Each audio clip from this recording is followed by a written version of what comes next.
Neemuch collectorate में lockdown को लेकर महत्वपूर्ण बैठक आयोजित की गई है, जिसमें प्रशासनिक अफसरों ने एक मत होकर कहा है कि 3 मई तक कोई भी छूट नहीं दी जाएगी, जबकि जनप्रतिनिधि लॉकडाउन में कई तरह की छूट की बात करते हुए दिखाई भी दिए हैं। कलेक्ट्रेट में हुई इस बैठक में सांसद सुधीर गुप्ता, जिला कलेक्टर जितेंद्र सिंह राजे, एसपी मनोज कुमार रॉय, विधायक दिलीप सिंह परिहार, माधव मारू, बीजेपी जिलाध्यक्ष हेमंत हरित सहित तमाम प्रशासनिक अधिकारी और व्यापारी संगठन के लोग मौजूद थे।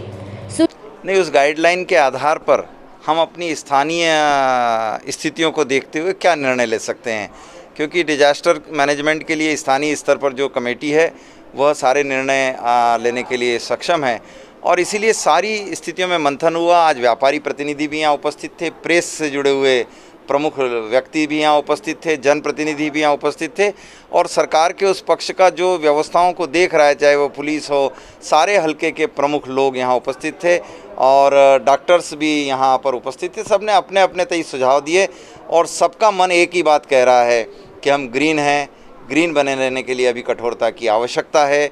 अभी हमें अपने आप को संयमित रखते हुए अनुशासित रखने की आवश्यकता है। इसलिए जो जो चीज़ों की छूट देने की प्रक्रिया है वो पूरा सोशल डिस्टेंसिंग मेंटेन करने वाले लोगों के लिए होगी और जो शासन ने गाइडलाइन जारी की उसको पूरा आधार बनाकर करेंगे और जो व्यापार प्रारंभ हुए थे उसमें 2 घंटे छूट और बढ़ाने के लिए मानसिक रूप से सब ने अपनी सहमति प्रदान की है।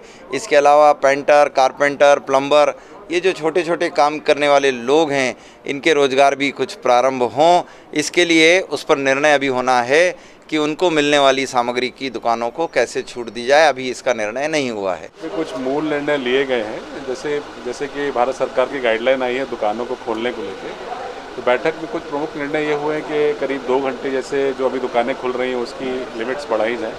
इसके अलावा अभी भी जो नीमच की जो संवेदनशीलता बनी हुई है उसको लेकर सभी लोगों का सर्वसम्मति से फैसला ये हुआ है कि अभी भी जो कड़ाई हमने अभी तक रखी है उसको रखा जाए।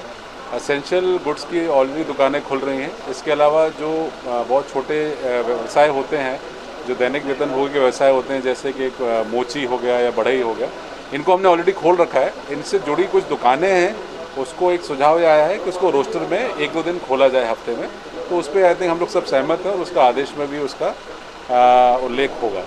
इसके साथ साथ ही जो गांव में जो दुकानें खुल रही हैं वैसे ही खुलें। अभी भी एक जो कन्फ्यूजन था कल तक कि सारी दुकानें मार्केट्स में खुलना है नॉन एसेंशियल के, वैसा नहीं है। भारत सरकार ने इसमें बहुत क्लियर कर दिया है कि जो रेसिडेंशियल कॉम्प्लेक्स में है, जैसे कि क्लोज कोई एक जो कॉलोनी है उसमें अगर कोई दुकान है वो, उसके अलावा मार्केट में नॉन एसेंशियल अभी भी नहीं खुलना है। ये मैं क्लियर करना चाहूँगा। नॉन एसेंशियल जो अभी भी एग्जेम्पशन भारत सरकार ने दिए उन्हीं के अनुसार मार्केट में दुकानें खुलें।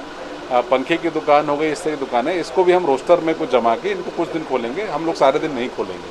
तो एक ऐसी व्यवस्था हम लोग शाम तक आज बना लेंगे और उसका एक विस्तृत आदेश निकाल देंगे और पर्याप्त इसका प्रचार प्रसार किया जाएगा। इसके साथ साथ हम एक और चीज़ करने वाले हैं कि अब जो भी दुकान खोलेगा उसको आरोग्य सेतु ऐप उसके पास कंपलसरी डाउनलोड होना चाहिए और साथ साथ ही वो प्रेरित भी करेगा कि उसके पास जो लोग आएँ वो भी उसका आरोग्य सेतु डाउनलोड कराएं। जैसा आपको पता है कि लॉकडाउन को लेके भारत सरकार ने ग्रीन जोन में कुछ छूटें प्रदान की हैं, उसी को लेके जो डिस्ट्रिक्ट क्राइसिस मैनेजमेंट की जो टीम है उसकी आज बैठक रखी गई थी।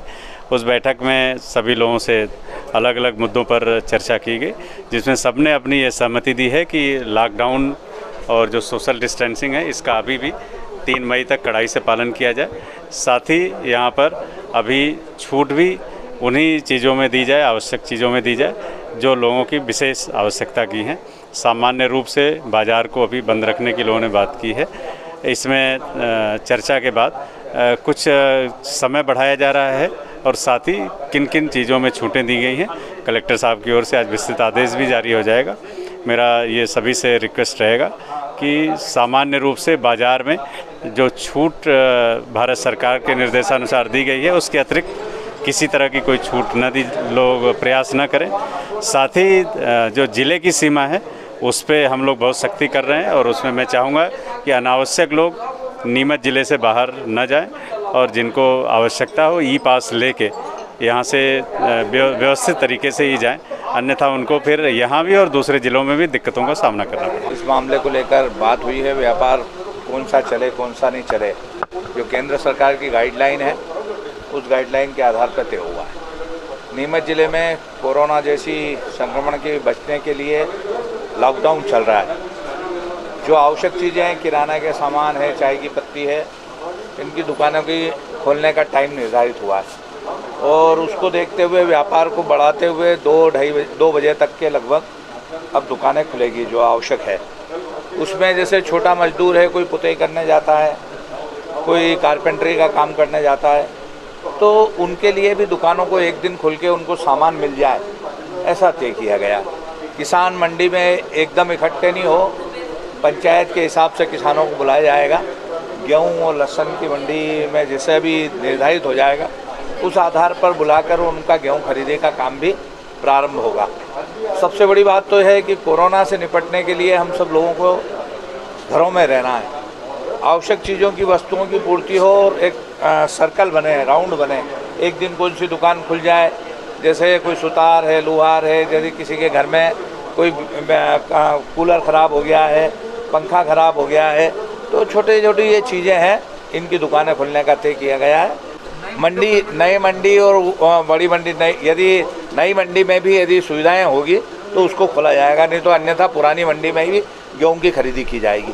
अब उसको लेकर कलेक्टर साहब उसको जांच कर लेंगे, यदि वहाँ आवश्यकता हुई तो वहाँ और यहाँ हुई तो यहाँ। आज की बैठक में समीक्षा हुई हमारी सारी व्यवस्थाओं की और जो मूल बात ये है कि हम जिस तरीके से इस पूरे महायुद्ध को यहाँ तक लेके आए, इस वैश्विक महामारी में हमने अपने आप को सिद्ध किया कि हम जिस तरीके से अनुशासन में रह के अभी तक पूरी लॉकडाउन का और माननीय मोदी जी के निर्देशों का, शिवराज जी के निर्देशों का अनुपालन करते हुए आए। इसमें बहुत ज़्यादा छूट नहीं देनी चाहिए क्योंकि हमारे चारों तरफ कोरोना ग्रस्त एरिए हैं। हम इन सब के बीच में ग्रीन बेल्ट बनाए हुए हैं। ये किस तरह से मेंटेन करना है, इसको बहुत ज़्यादा छूट दे के हम नहीं कर सकते क्योंकि गलती से भी कोई एक व्यक्ति आया यहाँ या इस भीड़ के अंदर ही कोई आ गया तो हम व्यवस्था बिगाड़ लेंगे। जो हमने अभी तक किया वो सब खराब हो जाएगा। निश्चित रूप से लोगों को परेशानियाँ हो रही है, ये बात सही है, पर थोड़ी सी परेशानी झेलना ज़्यादा अच्छा है, बजाय हम बाद में कर्फ्यू में रहें, बहुत ज़्यादा परेशानियों में रहें, बहुत ज़्यादा तकलीफ़ों में रहें। उससे ज़्यादा अच्छा है कि हम आज ये सारी व्यवस्थाएं बना के रखें। मंडी चलाने के लिए हमने कुछ सुझाव दिए हैं कि एक एक गांव को बुला लिया जाए, एक एक पंचायत को बुला लिया जाए मंडी तक, अलग अलग मंडियों में अलग अलग दिन बुलाया जाए, अलग अलग क्षेत्रों से बुलाया जाए, कुछ ऐसी व्यवस्था तय कर ली जाए। दुकानों के मामले में भी जो बड़ी शॉप्स हैं और जो नॉन एसेंशियल वस्तुएं हैं। नीमच से दीपक खताबिया की रिपोर्ट।